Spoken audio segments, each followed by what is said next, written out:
মহাত্মা গান্ধীর মৃত্যুদিনে আজ দলীয় নির্দেশে জামালপুরে পাঁচরা অঞ্চলে রক্তদান শিবিরের আয়োজন করা হয়।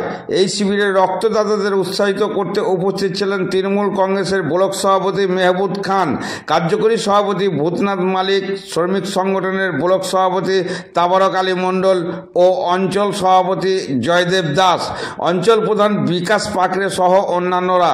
পরে সেখানে আসেন বিধায়ক অলোক মাঝি। মেহবুব খান বললেন, আজ জাতির জনকের মৃত্যুদিন, আর সেই দিনে দলীয় নির্দেশে রক্তদানের মতো একটি মহৎ কাজ করা হলো। এর জন্য তিনি পাঁচরা অঞ্চল তৃণমূল কংগ্রেসকে ধন্যবাদ জানান। জয়দেব দাস জানান, পুরুষ ও মহিলা মিলে প্রায় 104 জন রক্তদাতা রক্তদান করেন। সংগৃহীত রক্ত তুলে দেওয়া হয় বর্ধমান মেডিকেল কলেজ হাসপাতালের হাতে। প্রত্যেক রক্তদাতাদের হাতে একটি সুন্দর প্রীতি উপহারও তুলে দেওয়া হয় দলের পক্ষ থেকে।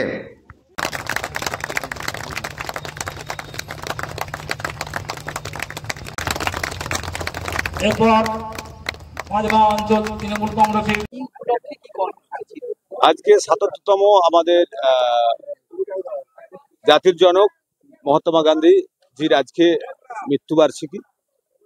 আজ মৃত্যু দিবসে আমাদের দলীয়ভাবে আমাদের দলনেত্রী এবং আমাদের দলের সাধারণ সম্পাদক, আমাদের সাংসদ অভিষেক বন্দ্যোপাধ্যায় এবং আমাদের মমতা বন্দ্যোপাধ্যায় আমাদের নির্দেশ দলীয়ভাবে আজকের দিনটাকে আমরা জাতির জনক মহাত্মা গান্ধীজির আজকে মৃত্যু দিনে আমরা একটা ব্লাড ডোনেশন ক্যাম্প করছি, যাতে আজকের দিনে যে আমাদের স্বাধীনতা আনতে অনেক মানুষ প্রাণ দিয়েছে, তাদের অনেক রক্ত গেছে, সেই ক্ষেত্রে আজকের দিনে আমরা চাইছি রক্তদান শিবিরের মধ্য দিয়ে মানুষের পাশে থাকার।